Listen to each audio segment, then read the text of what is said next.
शांताकारं भुजंगशयनं पद्मनाभं सुरेशं विश्वाधारं गगनसदृशं मेघवर्णं शुभांगं लक्ष्मीकान्तं कमलनयनं योगिभिध्यानगम्यं वंदे विष्णु भवभयहरं सर्वलोकैकनाथं। मंगलम भगवान विष्णु मंगलम गरुड़ध्वज मंगलम पुंडरीकाक्ष मंगलाय तनोहरि। ओम नमो भगवते वासुदेवाय। आज का दिन आप सभी के लिए मंगलमय हो। आपका भक्ति कथा चैनल पर स्वागत है। भाद्रपद महीना भगवान श्री कृष्ण को बहुत ही प्रिय है। इस महीने में प्रतिदिन श्रीमद् भागवत महापुराण की कथा सुननी चाहिए। इससे सभी प्रकार के पापों का नाश होता है, घर में सुख समृद्धि आती है और मोक्ष की प्राप्ति होती है। आज के अध्याय में राजा परीक्षित ने पूछा, भगवान, अजात शत्रु धर्मराज युधिष्ठिर के राजसूय यज्ञ महोत्सव को देखकर जितने मनुष्य, नरपति, ऋषि, मुनि और देवता आदि आए थे, वे सब आनंदित हुए, परंतु दुर्योधन को बड़ा दुख, बड़ी पीड़ा हुई। यह बात मैंने आपके मुख से सुनी है। भगवान, आप कृपा करके इसका कारण बतलाइए। श्री सुखदेव जी महाराज ने कहा, परीक्षित, तुम्हारे दादा युधिष्ठिर बड़े महात्मा थे। उनके प्रेम बंधन से बंधकर सभी बंधु बांधवों ने राजसूय यज्ञ में विभिन्न सेवा कार्य स्वीकार किया था। भीमसेन भोजनालय की देखरेख करते थे, दुर्योधन कोषाध्यक्ष थे, सदैव अभ्यागतों के स्वागत सत्कार में नियुक्त थे, और नकुल विविध प्रकार की सामग्री एकत्रित करने का काम देखते थे। अर्जुन गुरुजनों की सेवा शुश्रूषा करते थे, और स्वयं भगवान श्री कृष्ण आए हुए अतिथियों के पांव पखारने का काम करते थे। देवी द्रौपदी भोजन परसने का काम करती और उदार शिरोमणि कर्ण खुले हाथों दान दिया करते थे। परीक्षित, इस प्रकार सात्यकी, विकर्ण, हार्दिक्य, विदुर, भूरिश्रवा आदि बालिक के पुत्र और संतर्दन आदि राजसूय यज्ञ में विभिन्न कर्मों में नियुक्त थे। वे सब के सब वैसा ही काम करते थे जिससे महाराज युधिष्ठिर का प्रिय और हित हो। परीक्षित, जब ऋत्विज, सदस्य और बहुज्ञ पुरुषों का तथा अपने इष्ट मित्र एवं बंधु बांधवों का सुमधुर वाणी, विविध प्रकार की पूजा सामग्री और दक्षिणा आदि से भली भांति सत्कार हो चुका तथा शिशुपाल भक्त वत्सल भगवान के चरणों में समा गया, तब धर्मराज युधिष्ठिर गंगा जी में यज्ञांत स्नान करने गए।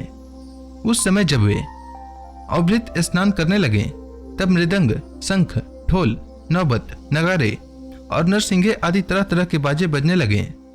नर्तकियां आनंद से झूम झूम कर नाचने लगीं।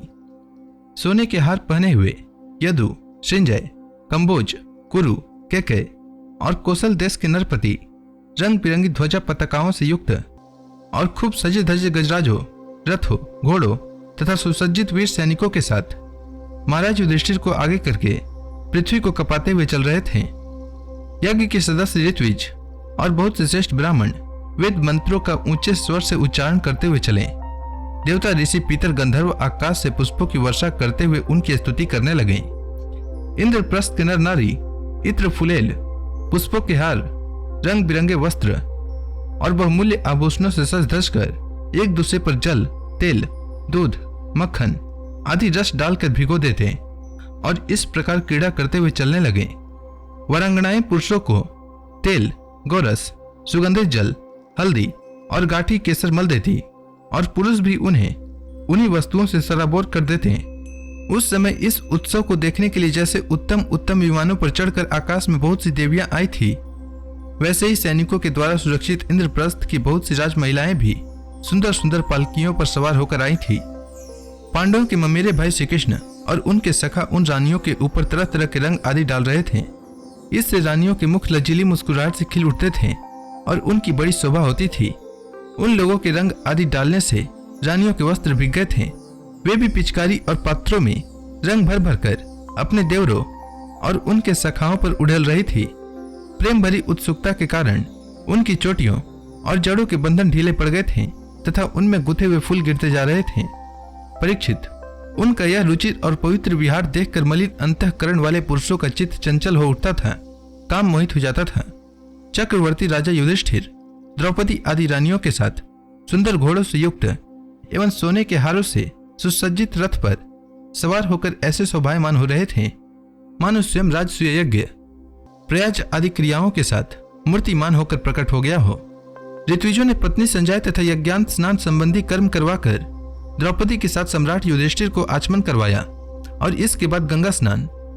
महाराज युधिष्ठिर के स्नान कर लेने के बाद सभी वर्णों एवं आश्रमों के लोगों ने गंगा जी में स्नान किया, क्योंकि इस स्नान से बड़े महापापी भी अपनी पाप राशि से तत्काल मुक्त हो जाता है। तदनंतर धर्मराज युधिष्ठिर ने नई रेशमी धोती और दुपट्टा धारण किया तथा विविध प्रकार के आभूषणों से अपने को सजा लिया। फिर ऋत्विज, सदस्य, ब्राह्मण आदि को वस्त्राभूषण दे देकर उनकी पूजा की। महाराज युधिष्ठिर भगवत परायण थे, उन्हें सब में भगवान के ही दर्शन होते, इसलिए वे भाई बंधु, कुटुंबी, नरपति, इष्ट मित्र, हितैषी और सभी लोगों की बार बार पूजा करते। उस समय सभी लोग जड़ाऊ कुंडल, पुष्पों के हार, पगड़ी, लंबी अंगरखी, दुपट्टा तथा मणियों के बहुमूल्य हार पहनकर देवताओं के समान शोभायमान हो रहे थे। स्त्रियों के मुखों की भी दोनों कानों के कर्णफूल और घुंघराली अलकों से बड़ी शोभा हो रही थी तथा उनके कटिभाग में सोने की करधनियां तो बहुत ही भली मालूम हो रही थी। परीक्षित, राजसूय यज्ञ में जितने लोग आए थे, परम शीलवान ऋत्विज, ब्रह्मवादी सदस्य, ब्राह्मण, क्षत्रिय, वैश्य, शूद्र, राजा, देवता, ऋषि, मुनि, पितर तथा अन्य प्राणी और अपने अनुयायियों के साथ लोकपाल, इन सब की पूजा महाराज युधिष्ठिर ने की। इसके बाद वे लोग धर्मराज से अनुमति लेकर अपने अपने निवास स्थान को चले गए। परीक्षित, जैसे मनुष्य अमृत पान करते करते कभी तृप्त नहीं हो सकता, वैसे ही सब लोग भगवत भक्त राजर्षि युधिष्ठिर के राजसूय महायज्ञ की प्रशंसा करते करते तृप्त न होते थे। इसके बाद धर्मराज युधिष्ठिर ने बड़े प्रेम से अपने हितैषी, सुहृदय संबंधियों, भाई बंधुओं और भगवान श्री कृष्ण को भी रोक लिया, क्योंकि उन्हें उनके विच्छोह की कल्पना से ही बड़ा दुख होता था। परीक्षित, भगवान श्री कृष्ण ने यदुवंशी वीर सांब आदि को द्वारकापुरी भेज दिया और स्वयं राजा युधिष्ठिर की अभिलाषा पूर्ण करने के लिए उन्हें आनंद देने के लिए वहीं रह गए। इस प्रकार धर्मनंदन महाराज युधिष्ठिर मनोरथ के महान समुद्र को, जिसे पार करना अत्यंत कठिन है, भगवान श्री कृष्ण की कृपा से अनायास ही पार कर गए और उनकी सारी चिंता मिट गई। एक दिन की बात है, भगवान के परम प्रेमी महाराज युधिष्ठिर के अंतःपुर की सौंदर्य संपत्ति और राजसूय यज्ञ द्वारा प्राप्त महत्व को देखकर दुर्योधन का मन ईर्ष्या से जलने लगा।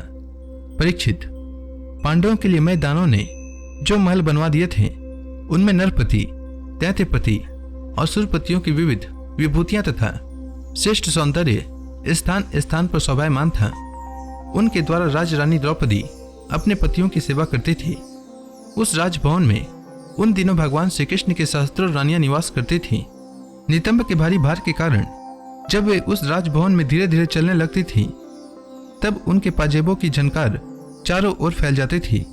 उनका कटिभाग बहुत ही सुंदर था तथा उनके वक्ष स्थल पर लगी हुई केसर की लालिमा से मोतियों के सुंदर श्वेत हार भी लाल लाल जान पड़ते थे। कुंडलों की और घुंघराली अलकों की चंचलता से उनके मुख की शोभा और भी बढ़ जाती थी। यह सब देखकर दुर्योधन के हृदय में बड़ी जलन होती। परीक्षित, सच पूछो तो दुर्योधन का चित्त द्रौपदी में आसक्त था और यही उसकी जलन का मुख्य कारण भी था। एक दिन राजा धीराज महाराज युधिष्ठिर अपने भाइयों, संबंधियों एवं अपने नैनों के तारे परम हितैषी भगवान श्री कृष्ण के साथ मैदानों की बनाई हुई सभा में स्वर्ण सिंहासन पर देवराज इंद्र के समान विराजमान थे। उनकी भोग सामग्री, उनकी राज्य लक्ष्मी ब्रह्मा जी के ऐश्वर्य के समान थी। वंदी जन उनकी स्तुति कर रहे थे। उसी समय अभिमानी दुर्योधन अपने दुशासन आदि भाइयों के साथ वहां आया। उसके सिर पर मुकुट, गले में माला और हाथ में तलवार थी। परीक्षित, वह क्रोधवश द्वारपालों और सेवकों को झिड़क रहा था। उस सभा में मैदानों ने ऐसी माया फैला रखी थी कि दुर्योधन ने उससे मोहित होकर स्थल को जल समझकर अपने वस्त्र समेट लिए और जल को स्थल समझकर वह उसमें गिर पड़ा। उसको गिरते देखकर भीमसेन, राजरानियां तथा दूसरे नरपति हंसने लगे। यद्यपि युधिष्ठिर उन्हें ऐसा करने से रोक रहे थे, परंतु प्यारे परीक्षित, उन्हें इशारों से श्री कृष्ण का अनुमोदन प्राप्त हो चुका था। इससे दुर्योधन लज्जित हो गया। उसका रोम रोम क्रोध से जलने लगा। अब वह अपना मुंह लटकाकर चुपचाप सभा भवन से निकलकर हस्तिनापुर चला गया। इस घटना को देखकर सत्पुरुषों में हाहाकार मच गया और धर्मराज युधिष्ठिर का मन भी कुछ खिन्न सा हो गया। परीक्षित, यह सब होने पर भी भगवान श्री कृष्ण चुप थे। उनकी इच्छा थी कि किसी प्रकार पृथ्वी का भार उतर जाए, और सच पूछो तो उन्हीं की दृष्टि से दुर्योधन को वह भ्रम हुआ था।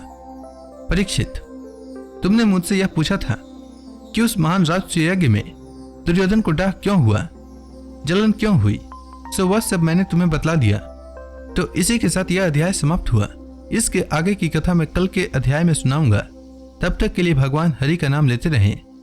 तो प्रेम से बोलिए भगवान विष्णु की जय, श्री कृष्ण भगवान की जय, समस्त देवी देवताओं की जय।